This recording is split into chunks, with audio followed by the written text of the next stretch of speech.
بیوی آمنہ ارشاد فرماتی ہے کہ اب حضور جب حضور کی ولادت کا وقت قریب آیا اور یہ فرماتی ہے کہ پورے 9 مہینے میں مجھے کوئی وزن اپنے پیٹ میں محسوس نہیں ہوا۔ اس کے بعد ارشاد فرماتی ہے کہ ولادت کا وقت قریب آیا، اچانک میں نے دیکھا کہ 2 عورتیں میرے پاس آ کے کھڑی ہیں۔ پوچھا کون 2 عورتیں ہیں؟ وہ دونوں عورتیں کون تھی؟ بی بی آمنہ نے ارشاد فرمایا اس میں سے ایک عورت نے مجھے بٹھا کے اپنے سے ٹیک لگا لیا۔ میں نے پوچھا آپ کون ہیں؟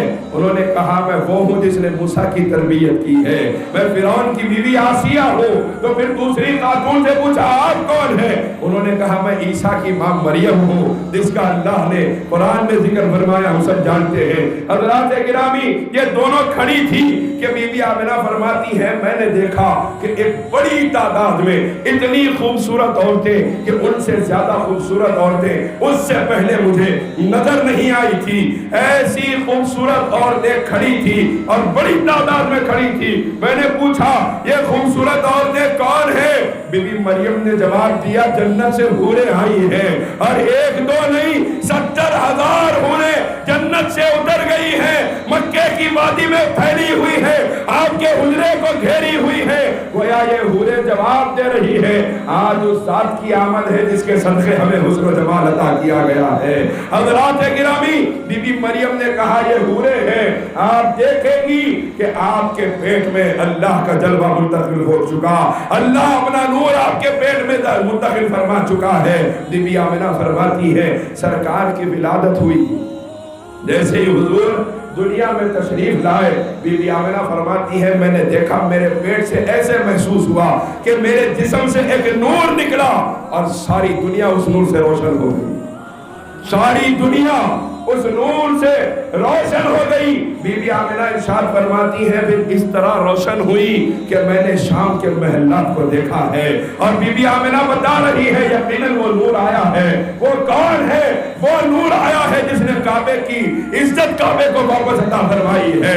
وہ نور آیا ہے کہ کعبے کی در و دیوار سے آوازیں آنے لگی کہ اے لوگو تم نے مجھے بتکدہ بنا دیا، آج مجھے توحید کا مرکز بنانے والا تشریف لے آیا ہے۔ حضرات گرامی وہ نور آیا ہے جس کے تلووں کی خیرات سے چاند اور سورج چمکتے نظر آ رہے ہیں۔ وہ نور آیا ہے جس کی ذات کا اتارا ساری کائنات کی عزت ہے۔ حضرات گرامی وہ نور آیا جس نے بھٹکے ہوئی انسانیت کو اپنے پروردگار کا راستہ دکھایا ہے۔ وہ نور آیا ہے جس کے غلاموں کا عالم یہ ہے۔ وہ نور بے مثال، اس طرح بے مثال کہ اس ذات کی شان سماعت بے مثال، اس ذات کی شان بصارت بے مثال، اس ذات کی شان نبوت بے مثال، اس ذات کی شان رسالت بے مثال۔ ارے صرف مصطفیٰ بے مثال نہیں، مصطفیٰ کا فیض مل جائے، صدیق اکبر کی صداقت بے مثال، فاروق اعظم کی عدالت بے مثال، عثمان غنی کی سخاوت بے مثال، حیدر کرار کی شجاعت بے مثال، حسن مجتبیٰ کی امامت کی بے مثال، حسین کی شہادت بے مثال، ابو حنیفہ کی فقاہت بے مثال، غوث اعظم کی ولایت بے مثال، کریم نواز کی بادشاہت بے مثال۔ صرف مصطفیٰ بے مثال نہیں، جو مصطفیٰ سے جڑ جاتا ہے اللہ اس کو بھی بے مثال بنا دیتا ہے۔ سبحان اللہ، اللہ اکبر، یا رسول اللہ، یا رسول اللہ۔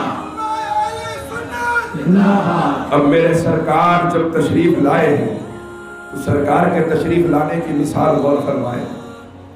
شیخ عبدالحق محدث دہلوی رحمۃ اللہ علیہ محقق الاطلاق ارشاد فرماتے ہیں کہ جس طرح ستارے رات کے وقت میں چمکتے ہوئے نظر آتے ہیں، آپ نے ہم سب نے دیکھا ہے ستارے چمکتے ہیں، بچوں کو بھی چھوٹے رہے وقت ٹوئنکل ٹوئنکل لٹل اسٹار بول کے بتاتے ہیں نہیں، علی با پڑھانے سے پہلے یہ پڑھاتے، پھر اس کے بعد کیا ہے، اس کے فوری بعد how I wonder what you are ہونا، میں کتنا اچھا ہوں تم کیا ہے۔ یہاں سے ہی انا پروان چڑھ رہی، تو نے بڈھا ہو کے داڑھی بیٹھ ہو گئی تک اس کی انا نہیں مر رہی، اور جس کی انا نہ مرے اہل طریقت کے نزدیک تصوف میں اس کو کچھ بھی نہیں ملتا، کس کی بھی چوکھٹ پہ پڑا رہے، کسی کا بھی نام لیوا رہے، انا نہ مرے اہل تصوف کے نزدیک اس کی کوئی اوقات نہیں، انا نہیں ہے اس راستے میں۔ سرکار نے امت کو انکساری سکھائی۔ حضور نے فرمایا کہ اگر کسی کو معاف کر دینے اور جھک جانے سے کسی کی عزت کم ہو جاتی ہے، قیامت کے دن مجھ سے آ کر اپنی عزت واپس لے لے۔ حضرات گرامی کو بحث کر رہا تھا، ستارے جس طرح چمکتے ہیں، ستارے چمک رہے ہیں، اور کہاں سے چمک رہے ہیں؟ سورج کی روشنی کا ایک پرتو ہے جو ستاروں پہ پڑ رہا ہے۔ پوری رات ستارے چمکتے ہیں، جب صبح کا سورج ظاہر ہوتا ہے تو سورج کی روشنی کی وجہ سے ستارے چھپ جاتے ہیں، اوجھل ہو جاتے ہیں۔ شیخ عبدالحق محدث دہلوی رحمۃ اللہ علیہ فرماتے ہیں یہی مثال سارے انبیاء کی ہے، اور یہی مثال میرے سرکار کی ہے کہ سارے کے سارے انبیاء ستارے ہیں اور نور مصطفیٰ کے سورج کی روشنی سے چمک رہے ہیں۔ جب مصطفیٰ تشریف لائے اب کوئی اور نظر نہیں آیا، ہے سب کے صنم اپنی جگہ لائق تعظیم، کامل میری نگاہ میں بس میرا صنم ہے۔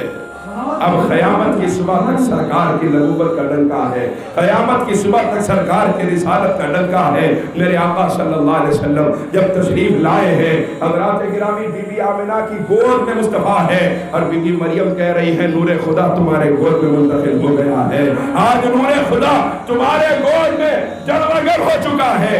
سرکار کی ولادت ہوئی، بی بی آمنہ نے دیکھ کے فرمایا کتنا خوبصورت بچہ ہے، میں تو حیران ہوں کہ اتنا خوبصورت بچہ میں نے اپنے سارے قبیلے میں نہیں دیکھا۔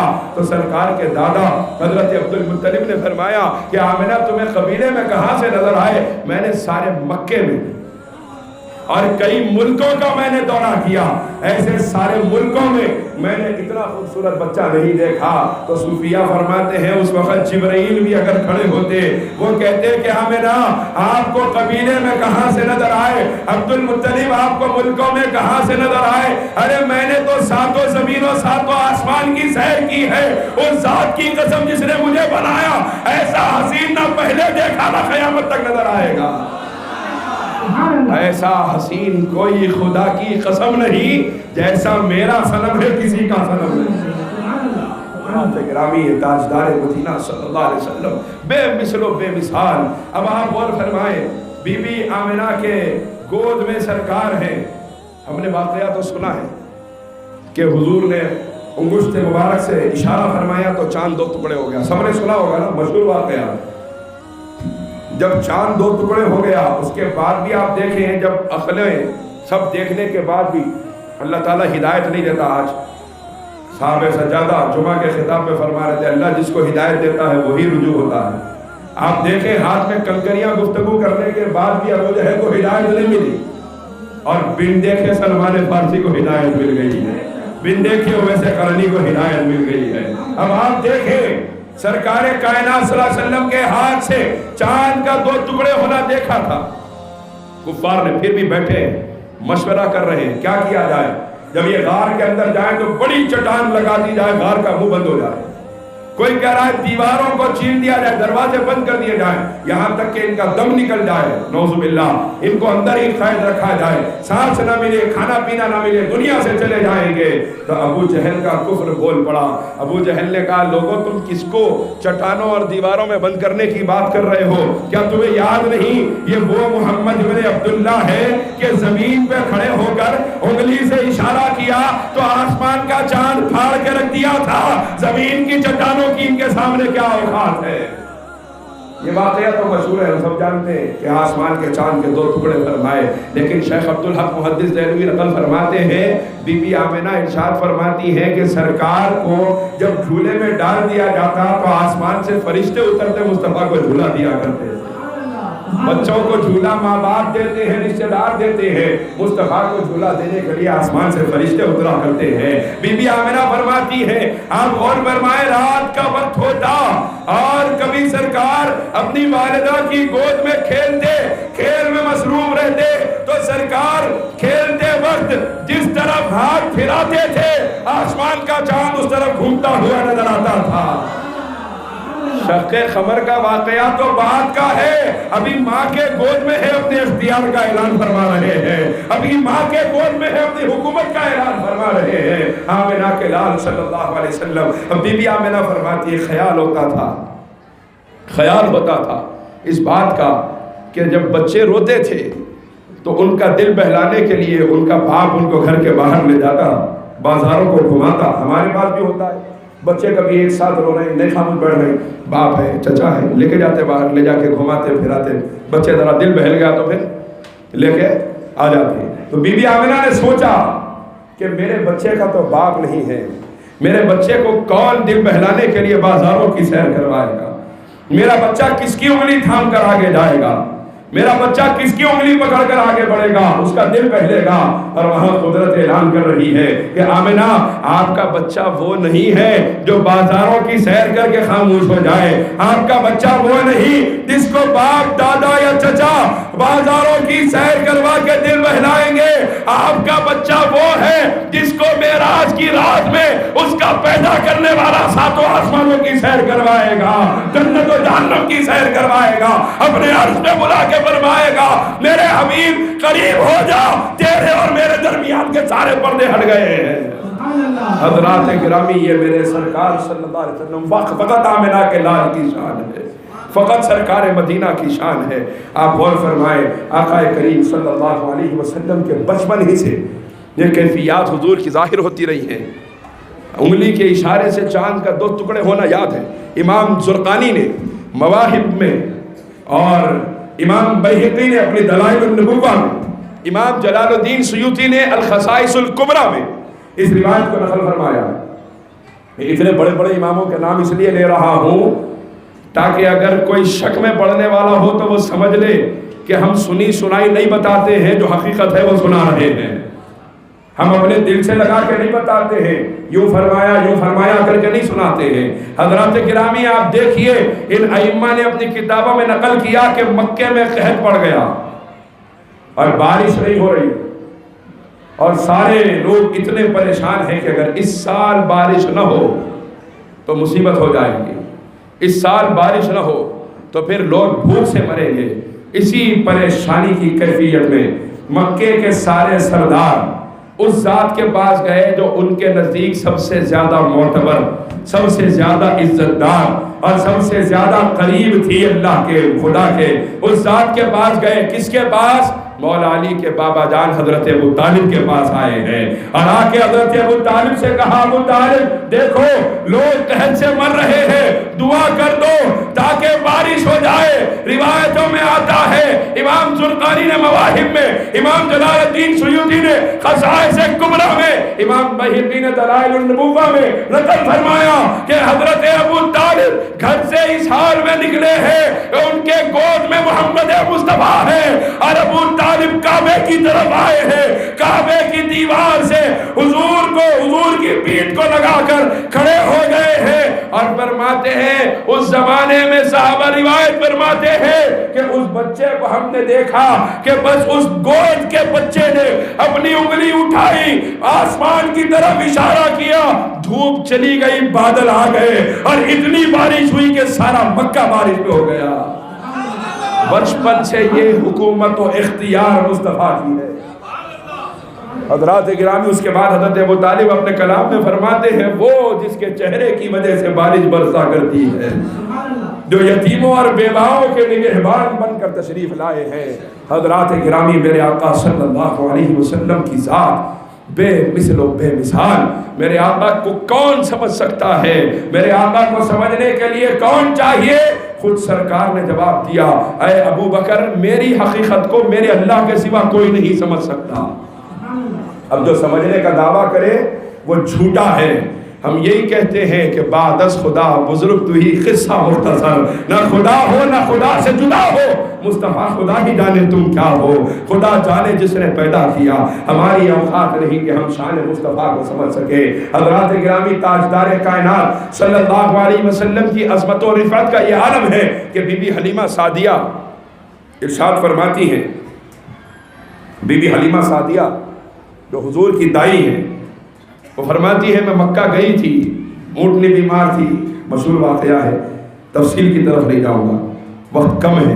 اونٹنی بیمار تھی اور اونٹنی بیمار ہونے کی وجہ سے ہم دیر سے پہنچے اور ہمارے پہنچنے تک سارے رئیسوں کے بچے دوسری عورتوں نے لے لیے، ایک یتیم رہ گیا. عبداللہ اور آمنہ کے گھر میں ایک یتیم بچہ رہ گیا. اس وقت بی بی حلیمہ جانتی نہیں تھی کہ یہ وہ یتیم ہے جس کا صدقہ کاری کائنات کو کھلایا جا رہا ہے. ساری دنیا جس کے نام کا اتارا کھا رہی ہے یہ وہ یتیم ہے. بی بی حلیمہ فرماتی ہے جس دن مصطفیٰ کو میں اپنے گھر میں لے گئی اس کے بعد سے کبھی مجھے چراغ جلانے کی ضرورت نہیں پڑی، کیونکہ میرا گھر روزانہ مصطفیٰ کے چہرے کے نور سے چمکا کرتا تھا۔ اب آپ دیکھیں مصطفیٰ کائنات صلی اللہ علیہ وسلم کو بی بی حلیمہ سعدیہ لے کر نکلی۔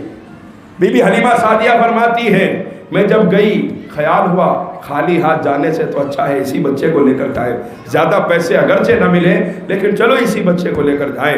بی بی حلیمہ سعدیہ فرماتی ہیں میں اس بچے کو لے کر نکلی، اور جب بچے کو لینے کے لیے قریب گئی، میں نے جیسے ہی بچے پہ نظر ڈالی، بی بی حلیمہ فرماتی ہیں حضور مجھے دیکھ کر میرے گود میں مسکرائے، ایسے مسکرائے کہ اس مسکراہٹ میں قربان ہو گئی۔ میں نے کہا کوئی ملے نہ ملے یہ بچہ ساتھ لے کر جاؤں گی۔ میں نے لے کر بچے کو گود میں لیا۔ بی بی حلیمہ فرماتی ہے میں نکلی، خیال ہوا کعبے کا طواف کر لوں، کعبے کا طواف کر لو، اور کعبے کے طواف کے بعد میں ارادہ ہوا حجر اسود کو بوسہ دے کر نکل جاؤ۔ بی بی حلیمہ ارشاد فرماتی ہے اس ذات کی قسم جس نے کائنات کو پیدا کیا، میں نے دیکھا کہ میں محمد کو گود میں لے کر حجر اسود کے قریب جا رہی تھی کہ اچانک حجر اسود کعبے کی دیواروں کو چھوڑ کر باہر آ گیا، مصطفیٰ کے لبوں کو بوسہ دے کر واپس چلا گیا۔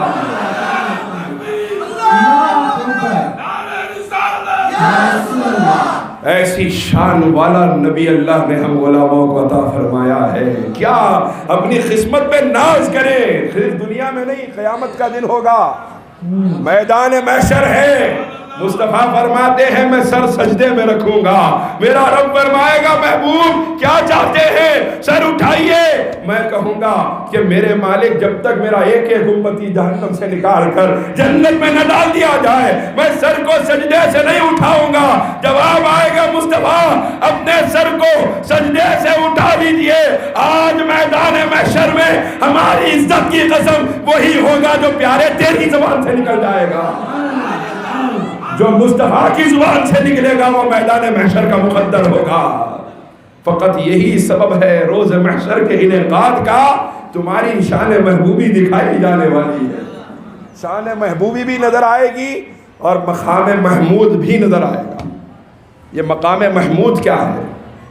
حضور کا مقام محمود جس کے لیے ہم روزانہ دعا کرتے ہیں اللہم رب هذه الدعوة التامة والصلاة القائمة آت محمدا الوسیلة والفضیلہ وابعثه مقاما محمود۔ ہر اذان کے بعد دعا کرتے ہیں اے اللہ اپنے حبیب کو مقام محمود عطا فرما۔ یہ مقام محمود کیا ہے؟ امام احمد بن حنبل رحمۃ اللہ علیہ نقل فرماتے ہیں یہ وہ امام ہے جن کو سرکار غوث اعظم میرا امام کہتے تھے، یہ وہ امام ہے جس کے جنازے کو 13 لاکھ آدمیوں نے جس کے جنازے میں شرکت کی ہے، اور جنازے کی یہ شان تھی کہ آپ کا جنازہ اپنے گھر سے نکل کر قبرستان پہنچا تو صرف جنازہ دیکھ کر 20,000 آدمی کلمہ پڑھ کے اسلام میں داخل ہو گئے۔ وہ امام احمد بن حنبل نقل فرماتے ہیں حضور نے فرمایا قیامت کا دن ہوگا، سارے انبیاء دروازے جنت پہ پہنچ چکے، انبیاء کی قومیں پہنچ چکی اور حضور کی امت کے جنتی پہنچ چکے، اور سرکار اپنی امت کے گناہ گاروں کی بخشش کروانے میں مصروف ہے، سرکار اپنی امت کے گناہ گاروں کے لیے تڑپنے میں مصروف ہے۔ حضور فرماتے ہیں ایسے عالم میں جب میں جنت کے پاس جاؤں گا اور سارے کے سارے انبیاء ساری کائنات کھڑی ہوگی، انا اول من تفتح له ابواب الجنہ، حضور فرماتے ہیں سب سے پہلے جنت کا دروازہ میرے لیے کھلا جائے گا۔ پھر آگے حضور نے فرمایا فآخذ بِحَيْكَلِ الْجَنَّةِ فَيُقَالُ مَنْ هَذَا فَأَقُولُ مُحَمَّدٌ صلی اللہ علیہ وسلم، اندر سے آواز آئے گی کون ہے، کیونکہ میں دروازے کی زنجیر کو کھٹکھٹاؤں گا، آواز آئے گی کون، میں کہوں گا میں محمد ہوں صلی اللہ علیہ وسلم۔ حضور فرماتے ہیں فَيُفْتَحُ لِي، جنت کا دروازہ میرے لیے کھول دیا جائے گا۔ سرکار کے غلاموں ناز کرو اپنی غلامی پر۔ آگے حضور نے کیا بیان فرمایا؟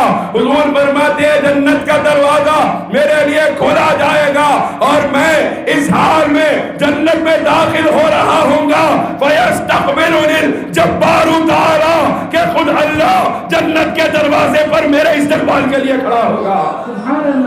یہ ہے اس نبی کی شان جس کا غلام بنا کے اللہ نے ہمیں پیدا فرمایا، ایسے کریم سرکار کا غلام بنایا ہے کہ سرکار کائنات صلی اللہ علیہ وسلم ان اختیارات کے باوجود، وقت ختم ہے آخری بات سنا، میرے سرکار اپنی امت کے لیے سرکار نے کیا کیا ہے۔ میرے آقا صلی اللہ علیہ وسلم اتنی بڑی شان رکھنے کے باوجود اپنے رب کی بارگاہ میں اس امت کے لیے تڑپتے رہے ہیں، اس امت کے لیے دعائیں مانگتے رہے ہیں، اس امت کے لیے ہمیشہ اللہ کی بارگاہ میں گڑ گڑاتے رہے ہیں۔ ایک روایت میں آتا ہے کہ سرکار تشریف فرما ہے، جبرائیل امین حاضر ہوئے، حضور حجرے میں ہیں، جبرائیل حاضر ہوئے، عرض کرنے لگے یا رسول اللہ، سلام کیا تو آپ کے سلام کا جواب دیتے ہی سرکار نے فرمایا جبرائیل کیا بات ہے، جب بھی تم کو یہاں آتا دیکھا ہے، تم جب بھی آتے ہو تو بڑی خوشی تمہارے چہرے پر ظاہر ہوتی ہے، لیکن اب دیکھ رہا ہوں کہ تمہارے چہرے پر خوشی نہیں ہے، چہرے کا رنگ بدلا ہوا ہے، جبرائیل کیا بات ہے؟ تو جبرائیل امین نے اصرار کے بعد عرض کیا یا رسول اللہ بات یہ ہے کہ میں ابھی جہنم کی سیر کر کے آ رہا ہوں، جہنم کا دیدار کر کے آ رہا ہوں۔ تو سرکار نے فرمایا جبرائیل تم نے جہنم میں کیا دیکھا؟ جبرائیل نے عرض کیا یا رسول اللہ سارے نبیوں کی قوموں کو بھیانک عذاب میں مبتلا دیکھا۔ سرکار نے ارشاد فرمایا جبرائیل کیا تم نے وہاں میری امت کو بھی دیکھا ہے؟ کیا تم نے وہاں میری امت کو بھی دیکھا؟ تو جبرائیل خاموش ہے۔ پھر دوسری مرتبہ حضور نے فرمایا جبرائیل بتاؤ کیا میری امت کو بھی دیکھا؟ جبرائیل خاموش ہے۔ تیسری مرتبہ حضور نے فرمایا جبرائیل کیا میری امت کو تم نے وہاں دیکھا ہے؟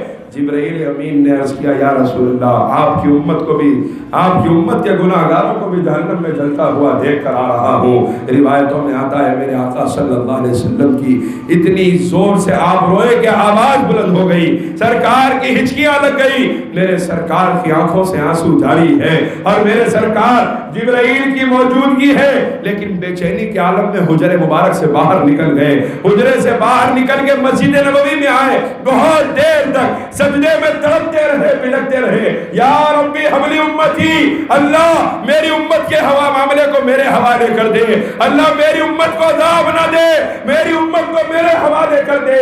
یہاں تک کہ پھر بھی برداشت نہ ہوا، مسجد نبوی سے نکلے، مدینے کی گلیوں میں دو جہاں کا سردار آنکھوں سے آنسو بہ رہے ہیں اور داڑھی مبارک تر ہو چکی ہے، سرکار روتے ہوئے مدینے کی گلیوں سے باہر نکل گئے، یہاں تک کہ کسی کو نظر نہ آئے۔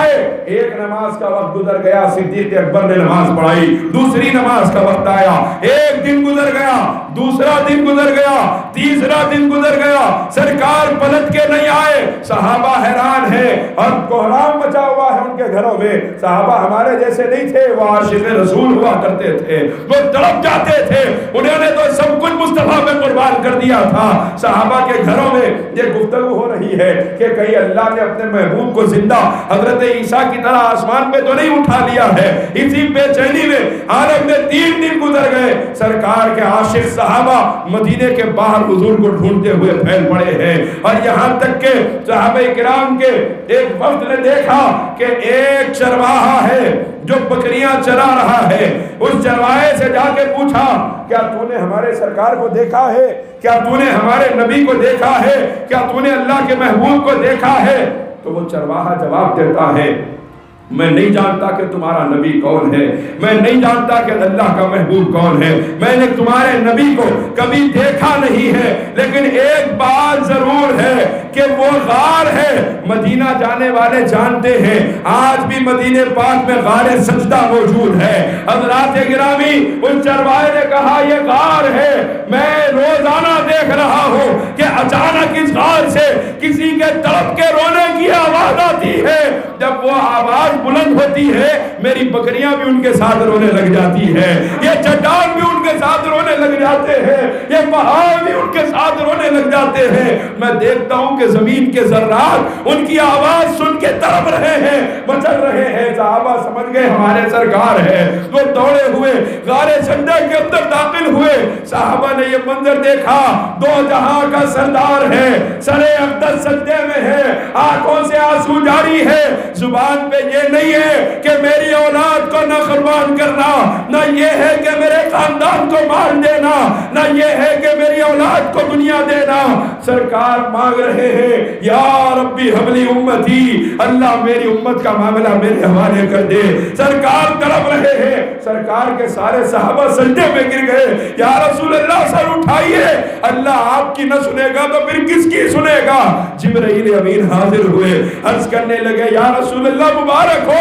اللہ نے ارشاد فرمایا میرے محبوب آپ سر سجدے سے اٹھائیے، آپ فکر مت کیجیے، قیامت کے دن اللہ آپ کی امت کا حساب اپنی رحمت کی چادر کے اندر ڈھانپ کر لے گا.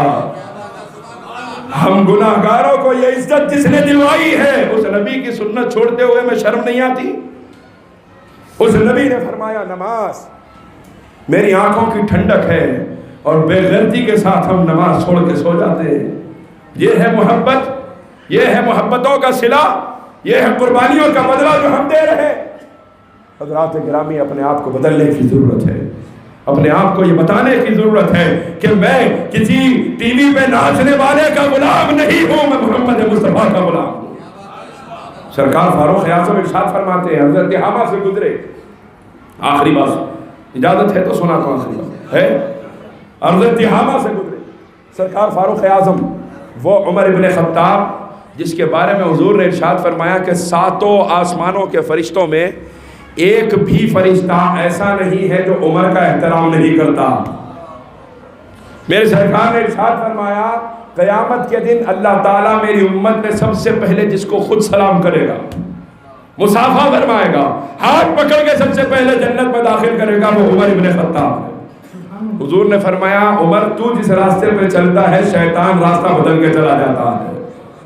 حضرات گرامی، ایسی ذات سرکار فاروق اعظم کی، عمر ابن خطاب رضی اللہ تعالیٰ عنہ حضرت حما سے گزرے تو دھاڑے مار مار کر رونے لگے، چیخ نکل رہی ہے، رو رہے ہیں. صحابہ کرام نے پوچھا امیر المومنین کیا بات ہے، کیوں پریشان ہیں، کیوں رو رہے ہیں؟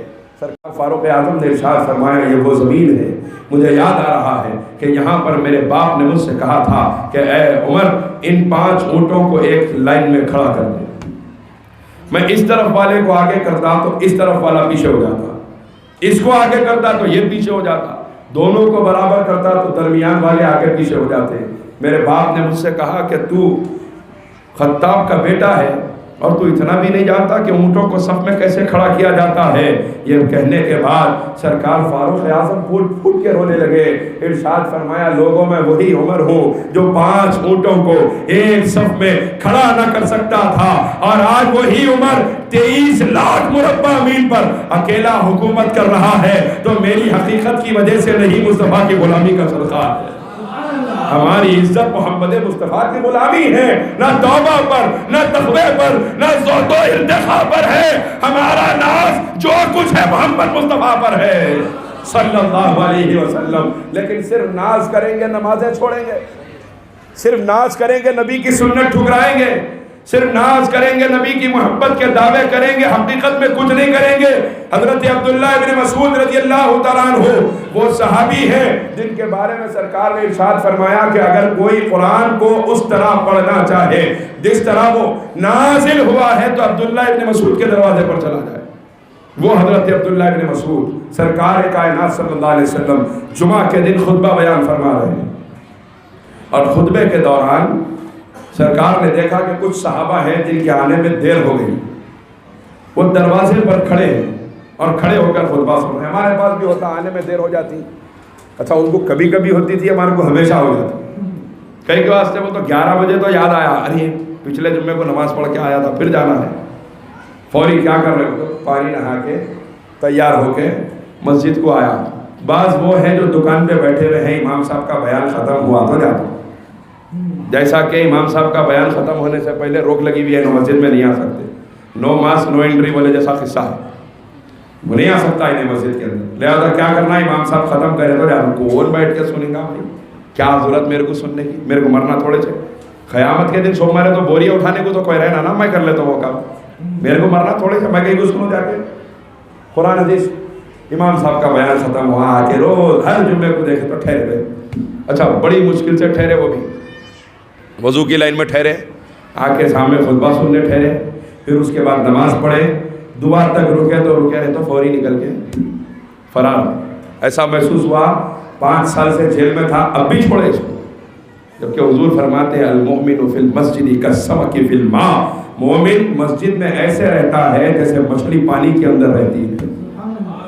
اپنا حال یہ ہے مسجد میں بے چین ہے کب اچھا امام صاحب لمبی دعا کر دیے تو گھر کے دیکھ رہا، ہاں ہو رہا ہے تو نہیں ہو رہا ہوتا، ارے کیا لمبا کھینچ رہا بھائی نے، ٹارچر کر رہا امام، اتنی لمبی دعا کر دے رہا، اللہ سے مانگنے بھی تیار نہیں ہے، پھر کیا ہوتا، مصیبتیں ویسی چاہے، پریشانیاں ویسی چاہے، کیا کرنا، تو تعویذ دے دو صاحب، ایک تعویذ دے دو ذرا مصیبتیں ٹل جانا، کسی اور کے کرنے کرانے کی ضرورت نہیں ہے، اپنے کرتوت دیکھ لیے تو سمجھ میں آتا پریشانی کئی کو آ رہی ہے۔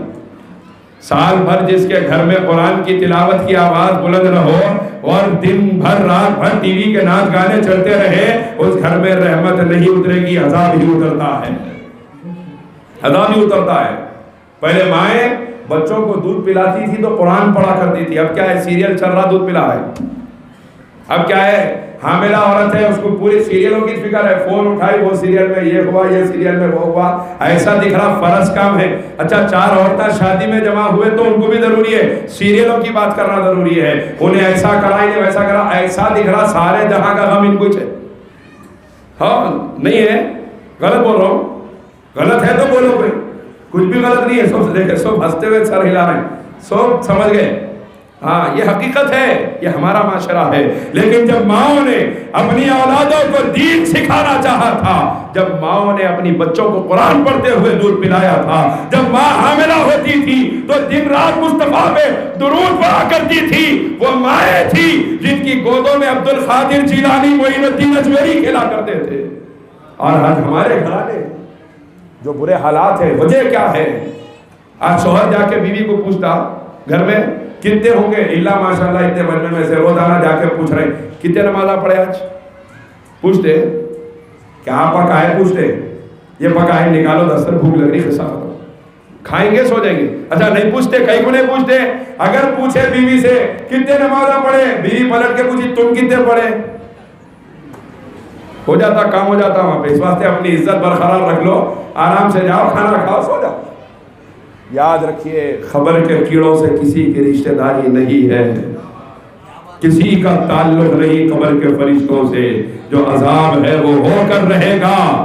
نمازوں کی پابندی کریے، اپنے بچوں کو آپ انجینئر بنائیں، اپنے بچوں کو ڈاکٹر بنائیں، جو بنانا چاہتے ہو بناؤ، سب بنانے سے پہلے اپنے بچے کو مصطفیٰ کا غلام بناؤ، اپنی بچی کو جو بنانا چاہتے ہو بناؤ، سب بنانے سے پہلے اسے فاطمہ زہرا کی کنیز بنا دو، کائنات کی کوئی طاقت اس کا ایمان نہیں ہلا سکتی اس کے بعد۔ آج اولادوں کی تربیت کے معاملے میں بچوں کے برباد ہونے میں سب سے بڑا ہاتھ ماں باپ کا ہے۔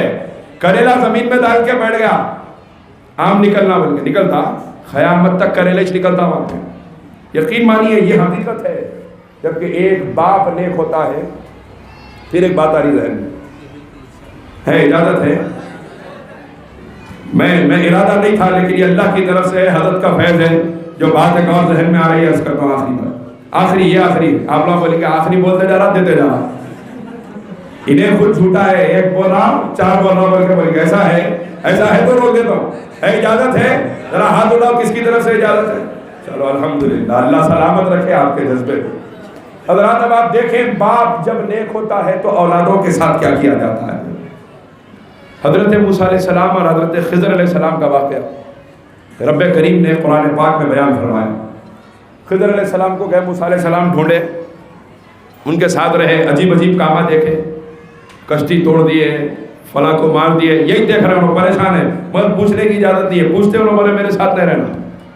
ایک ٹائم آ گیا جب سب بتانے کی بات آئی، تو ایک واقعہ اس کے اندر یہ بھی تھا کہ ایک بستی سے گزرے موسیٰ علیہ السلام، خضر علیہ السلام، تو موسیٰ علیہ السلام فرمائے اپنے کو بھوک لگ رہی، ان لوگوں سے کھانا پوچھ لیں۔ خضر علیہ السلام بولے کھانا دو، پوچھو، وہ بستی والے کھانا نہیں دیے، یعنی بنی اسرائیل کے زمانے میں بھی اپنے بستیوں کے جیسے بستیاں تھے، دیے سو والے دیتے، نہیں دیے سو والے سب رکھ کے بھی 1 کروڑ کا بینک بیلنس ہے رکھا ہوا، مسجد کو 100 روپے دے کے آزو بازو دیکھ رہا گلے میں ڈالتے ہوئے، کتنے لوگ دیکھ رہے ہیں کہ میں 100 کروڑ ڈالا سوں، یہی خیال ہے نہیں ہے؟ یہ ٹرسٹ چلا رہے صاحب، پوچھئے کتنی کیا حالت ہوتی۔ اچھا دوسری بات یہ ہے دینے والوں کا قصہ یہ، پہلے تو دیتا نہیں، دیا سو والا ایسا ہے 500 روپے دے رہی، لاک ڈاؤن میں دیکھنے کو آیا 500 کی نوٹ دے رہی، 5 آدمی ہاتھ لگا رہے پورے اس کو، ایسا دکھ رہا غلاف چڑھانے کے واسطے ٹھہرے ہوئے ہے، 500 کی ایک نوٹ 5 آدمی پورے ہاتھ لگا رہے. ایک کی تو فوٹو میں دیکھا اس کا ہاتھ نہیں پہنچ رہا تو کیسا کہ پیچھے سے آ کے بہرحال ایک کونا لگا دیا. اچھا اتنی وزن 500 کی نوٹ 5 آدمی پکڑ کے اٹھائے، عورت کے ہاتھ میں جاتے ہلکی ہو گئی، عورت لے کے نکل گئی. حضرات یہ واقعات ہو رہے ہیں. ہمارے شہر کا واقعہ سنا رہا ہوں. لاک ڈاؤن کے 2 مہینے پہلے ایک بچی کا نکاح ہوا. اس کے والد صاحب، پریشانی سب کے اوپر آئی لاک ڈاؤن میں، کئی لوگ پریشان ہوئے، ان کے اوپر بھی حالات آئے. وہ مصیبت کے حالات میں وہ پریشان حال صاحب کو معلوم ہوا محلے میں کوئی تقسیم کر رہے ہیں، ان کے پاس گئے، جا کے لے لیے. وہ دینے والے صاحب سیلفی لے لیے، فوٹو لے لیے، پورا وائرل کر دیے. وہ فوٹو پہنچی ان کی بیٹی کے سسرال والوں کے پاس جن کی 2 مہینے پہلے شادی ہوئی تھی. اور بیٹی کی ذلت کا یہ حال ہے کہ بیٹی کو آ کے شوہر تانا دے رہا کہ تیرا باپ گلی گلی بھیک مانگ کے کھانا کھا رہا. سسرال کی نظر میں وہ بچی ذلت اٹھا رہی ہے، اس کے ماں باپ ذلت اٹھا رہے ہیں. کون ذمہ دار ہے؟ یہ ریاکار بھیڑیا جو 100 روپے دے کے 500 کو بتانا چاہ رہا ہے، انہیں ذمہ دار ہے ان کی ذلت کا. پہلے تو دینے کی عادت ڈالی، اور اگر دے رہے ہیں تو اس طرح دیجیے کہ ایک ہاتھ سے دے تو دوسرے ہاتھ کو خبر نہ ہونے پائے. یہاں تو قصہ یہ ہے، نیکی کر دریا میں ڈال بولتے تھے، کئی کو بولتا گیا چلے گا، نیکی کرا بھول جا. اب کیا ہے، نیکی کر فوری فیس بک پہ ڈال، نیکی کر واٹس ایپ پہ ڈال، نیکی کر سوشل میڈیا پہ ڈال. کوئی ذلیل ہو رہا میرے کو مطلب نہیں ہے، میری جھوٹی شان بڑھتی چلے جائے. قیامت کے دن اللہ فرمائے گا جس کو دکھانے کے لیے عمل کیا تھا اسی سے بدلہ لیتے. ہے کوئی بدلہ دینے والا؟ کوئی دے گا قیامت کے دن بدلہ؟ اب آپ غور فرمائیے، حضرت موسیٰ، پھر آپ بولیں گے ایک بول کے پھر اس میں 4 ایڈ کر دیا ہے، ایک ہی بول رہا ہوں. حضرت موسیٰ علیہ السلام، حضرت خضر علیہ السلام دونوں تشریف لے کے آ رہے ہیں. کھانا نہیں دی بستی والے. بستی کے اختتام پہ دیکھا کہ ایک دیوار ہے بالکل گرنے کے قریب ہے، اب بھی گر جاتی جیسا ہے. خضر علیہ السلام نے فرمایا اللہ کی طرف سے حکم ہے کہ دیوار کی مرمت کی جائے. مرمت کر رہے ہیں، دونوں مل کر محنت کر کے دیوار کھڑی کر لیے. دیوار کھڑے کرنے کے بعد حضرت موسیٰ نے فرمایا اب تو کھانا پوچھ لیجئے، ہم تو ان کے دیوار بنائے. پھر خضر علیہ السلام نے فرمایا تم میرے ساتھ رہ سکتے، سوال نہیں کرنا. جب آخر میں سورہ کہف میں 16ویں پارے کی پہلے رکوع میں اللہ تعالیٰ نے جب جواب دیا حضرت خضر کی زبان سے حضرت موسیٰ کے سوالوں کا، اس کے اندر یہ جواب دیا وَأَمَّا الْجِدَارُ فَكَانَ لِغُلَامَيْنِ يَتِيمَيْنِ فِي الْمَدِينَةِ وَكَانَ تَحْتَهُ كَنْزٌ لَهُمَا وَكَانَ أَبُوهُمَا صَالِحًا. حضرت موسیٰ نے جب سوال کیا تو حضرت خضر نے جواب دیا کہ جو دیوار بنائی تھی اس دیوار کے نیچے خزانہ چھپا ہوا ہے، اور وہ خزانہ 2 یتیم بچوں کا ہے. اگر بچوں کے بڑے ہونے سے پہلے دیوار گر جاتی تو ان کا خزانہ دوسروں کو مل جاتا. بچوں کے خزانے کی حفاظت کے لیے اس دیوار کو گرنے سے بچایا گیا. پوچھا وجہ کیا تھی؟ قرآن کہتا ہے وَكَانَ أَبُوهُمَا صَالِحًا. اللہ تعالیٰ نے ان بچوں کے خزانے کی حفاظت صرف اس لیے فرمائی کیونکہ ان کا باپ دیندار آدمی تھا، ان کا باپ نیک آدمی تھا. مفسرین فرماتے باپ نہیں، بعض مفسرین نے فرمایا ان کی نسلوں میں اوپر کوئی ایک نیک آدمی گزرا تھا. آپ غور فرمائیے، ایک نیک متقی پرہیزگار دیندار آدمی کی وجہ سے اللہ نسلوں کے رزق کی حفاظت فرماتا ہے، نسلوں کی عزت کی حفاظت فرماتا ہے. لیکن جب ہم بے دین ہو گئے تو پھر گلی گلی ہو رہے. حالات کیا ہے تفصیل سے بھی بیان کرنے کا موقع بھی نہیں، وقت بھی نہیں ہے، لیکن ضرورت اس بات کی ہے ہم سرکار کی محبت کے بھی دعوے دار ہیں، ہم سرکار کی اتباع کے بھی دعوے دار ہو جائیں. ہم جس طرح حضور کی ذات سے محبت کرتے ہیں حضور کی بات سے بھی محبت کریں. ہم جس طرح حضور کے عشق میں تڑپتے ہیں حضور کی سنتوں میں بھی چلنے کی کوشش کریں. اللہ تبارک و تعالیٰ سے دعا ہے اللہ اپنے حبیب کے صدقے مالک تیرے حبیب کے عشق میں جینا مرنا نصیب فرما، تیرے حبیب کے نام پہ جینا نصیب فرما، تیرے حبیب کی محبت میں مرنا نصیب فرما، تیرے حبیب کا نام لیتے لیتے دنیا سے رخصت ہونا نصیب فرما. اے اللہ موت ایسی عطا فرما کہ زبان پہ لا الہ الا اللہ ہو، آنکھوں کے سامنے تیرے محبوب کا رخ زیبا ہو. اے اللہ ہمارے ہاتھ پہ نگاہ کرم فرما، ساری انسانیت کے ہاتھ پہ نگاہ کرم فرما. اے اللہ عزتوں کو سلامت رکھ، اے اللہ عزتوں میں اضافہ فرما. حضور کے اہل بیت کی محبت عطا فرما، حضور کے صحابہ کی محبت عطا فرما، اولیاء علماء امت کی احترام کی توفیق عطا فرما. جس آستانے میں ہم جمع ہیں راجہ پاک سوار کا فیضان ہمارے سینوں پہ جاری فرما, ان کے فیضان کو ہماری نسلوں میں منتقل فرما. آمین یا الہی.